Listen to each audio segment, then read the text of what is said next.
Hi friends, UGC net के सभी aspirants को मेरा नमस्कार। मैं दिलबाग वर्मा बहुत बहुत स्वागत करता हूं आप सबका हमारे इस यूट्यूब चैनल साहित्य स्टडी यूजीसी नेट क्लासेस में।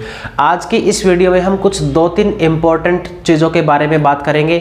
तो बहुत अच्छा रिस्पांस मिला है, खुशी हुई है, बहुत ज़्यादा बच्चों के मैसेजेस आ रहे हैं कि सर जो आपने नोट्स हमें प्रोवाइड किए थे उसमें बहुत अच्छा जो है मटेरियल डाला हुआ था, काफ़ी सारे डायरेक्ट क्वेश्चंस आए थे। तो मैं बहुत बहुत धन्यवाद करता हूं और क्रेडिट मैं उन्हीं लोगों को देना चाहता हूं क्योंकि उन्होंने अच्छे से पढ़ के गए हैं, तैयारी की है, तो डेफिनेटली उनका एग्जाम जो है वो क्रैक होगा। तो 1-2 स्टूडेंट्स तो ऐसे भी थे जिनका मैसेज आया था कि सर आपने जो 4th और 6th नंबर वाली जो बुकलेट दी थी, टोटल जो नोट्स हमने बनाए हैं वो 6 बुकलेट में है। तो 4th वाली और 6th वाली ये 2 बुकलेट है जिसमें बच्चों ने कहा है कि 30 से भी ज़्यादा डायरेक्ट क्वेश्चन आए हैं। ये 2 बुकलेट है, एक का जिसका नाम है द हिडन ट्रेजर और दूसरी है ये लिटरेरी क्रिटिसिज्म और कल्चरल स्टडी वाली। तो इन दोनों से बहुत सारे क्वेश्चन जो है वो पेपर में डायरेक्ट आए हैं। बहुत सारे बच्चों ने इनको अच्छे से अटेम्प्ट भी किया है, तो काफ़ी अच्छा लगा। स्टूडेंट्स का एग्ज़ाम जो है वो काफ़ी अच्छा गया है। कुछ स्टूडेंट्स तो हैं जो हमारे 70 के आसपास भी स्कोर जिनका गया है सेकेंड पेपर में। तो अब हम एक और इम्पोर्टेंट टॉपिक पे डिस्कस करेंगे। कुछ बच्चों के मेरे पास मैसेजेस आए हैं कि सर जो हमने रिस्पॉन्स शीट को डाउनलोड किया था तब कुछ क्वेश्चंस ऐसे थे हमारे उस रिस्पॉन्स शीट में जो अनअटेम्प्ट दिखाए गए हैं। हालांकि हमने उन क्वेश्चंस को अटेम्प्ट किया था, उसके बाद भी उनको अनअटेम्प्टेड दिखाया गया है। ऐसा क्यों? तो हो सकता है कोई टेक्निकल फॉल्ट की वजह से वो ऐसा हुआ हो या फिर उनसे वो क्वेश्चन छूट गए, दोनों ही रीजन हो सकते हैं। तो वो बच्चे कह रहे हैं कि हमने इनको बहुत अच्छे से ध्यान है कि हमने इनको अटेम्प्ट किया था, हो सकता है तो फिर किसी टेक्निकल फॉल्ट की वजह से ऐसा हुआ है। तो आप एनटीए को मेल कीजिए और आने वाला जो एग्ज़ाम है जून का, ताकि उसमें बच्चों के साथ ऐसा ना हो। तो जितने भी स्टूडेंट्स हैं जिनके साथ ऐसा हुआ है, चाहे वो किसी भी सब्जेक्ट से हो, तो आप एनटीए को मेल कीजिए ताकि आने वाला जो जून का एग्ज़ाम है उसमें स्टूडेंट्स के साथ ऐसे ना हो। ठीक है।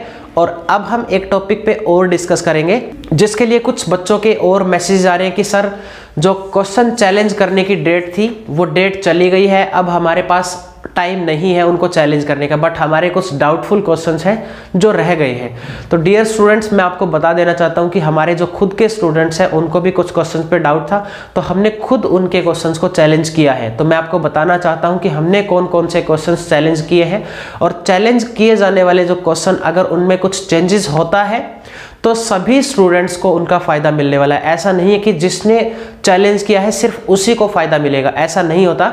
अगर कोई भी क्वेश्चन चेंज होता है, कोई भी ऑप्शन जो है, जैसे कि कई बार क्वेश्चन ड्रॉप हो जाता है, कई बार किसी क्वेश्चन के 2 ऑप्शन सही होते हैं, तो अगर चेंजेस होता है, मान लो ए और बी 2 हो गए हैं, किसी ने ए अटेम्प्ट किया है, किसी ने बी अटेम्प्ट किया है, तो उन स्टूडेंट्स को भी इसका फायदा मिलेगा। अगर ड्रॉप किया गया है कोई क्वेश्चन, तो किसी ने चैलेंज ना किया हो, चाहे अगर कोई क्वेश्चन ड्रॉप हुआ है तो वो सभी स्टूडेंट्स को उसके मार्क्स मिलेंगे। ऐसे होता है क्वेश्चन चेंज होने के बाद। तो इंग्लिश लिटरेचर की मैं बात करूं तो मैं इंग्लिश लिटरेचर में आपको बताना चाहता हूं कि कुछ क्वेश्चन हमने जो चैलेंज किए हैं वो है क्वेश्चन नंबर 77, 78, 79, 82 और 84। ये मॉर्निंग शिफ्ट में चैलेंज किए गए हैं, और सेकंड जो शिफ्ट थी इवनिंग शिफ्ट, उसमें 42, 50, 53 और 83 ये 4 क्वेश्चन हमने चैलेंज किए। टोटल हमने मॉर्निंग शिफ्ट और इवनिंग शिफ्ट वाले को मिलाकर 9 क्वेश्चंस को चैलेंज किया है। अब डिपेंड करता है एनटीए पे कि वो इनका क्या आंसर जो है वो दोबारा से देगी या वही इनके आंसर रहेंगे। तो कुछ इनमें से 2-2 क्वेश्चन तो 100% चेंज होने वाले हैं। तो ये क्वेश्चन है 78 और 79 और शायद 82 भी है। तो इनमें अगर आपका कोई डाउट है तो बिल्कुल ये क्वेश्चन बदले जाएंगे, इनके आंसर जो है वो चेंज किए जाएंगे या फिर इनको ड्रॉप किया जाएगा। तो आप वेट कीजिए, 1-2 दिन में आपकी फाइनल आंसर की डाल दी जाएगी और जल्दी ही इसके बाद आपका रिजल्ट भी अनाउंस कर दिया जाएगा। तो आशा करता हूं कि जो स्टूडेंट्स बॉर्डर लाइन पे हैं वो तो उनको बड़ी एक्साइटमेंट होगी रिजल्ट के लिए, लेकिन जिन स्टूडेंट्स के मार्क्स कम हैं वो प्लीज़ अपनी तैयारी अभी से शुरू कीजिए, रिजल्ट का वेट मत कीजिए। अभी कुछ टाइम बाद ही जून में दोबारा से एग्ज़ाम होगा, अपनी तैयारी शुरू कीजिए। अगर आपको किसी भी तरीके की हेल्प हमसे चाहिए, नोट्स चाहिए, तो हम आपको नोट्स प्रोवाइड कर देंगे। और अगर आप नोट्स अफोर्ड नहीं कर सकते तो आप बिल्कुल बिना किसी हेजिटेशन के व्हाट्सएप दिए गए नंबर पे व्हाट्सएप कीजिए, अपनी क्वेरी कीजिए, जो भी क्वेश्चन है आपका पूछिए, हम आपकी हेल्प करेंगे। अगर आप बिल्कुल फ्रेशर हैं तो भी हम आपको गाइड करेंगे कि किस तरह से आपको घर बैठकर तैयारी करनी है। तो जुड़े और इस चैनल पे भी आपको बहुत सारी वीडियो मिल जाएगी जो आपकी प्रिपरेशन में बहुत ज़्यादा हेल्प करेगी। तो जुड़े रहिए हमारे साथ। Be safe, stay connected, best of luck.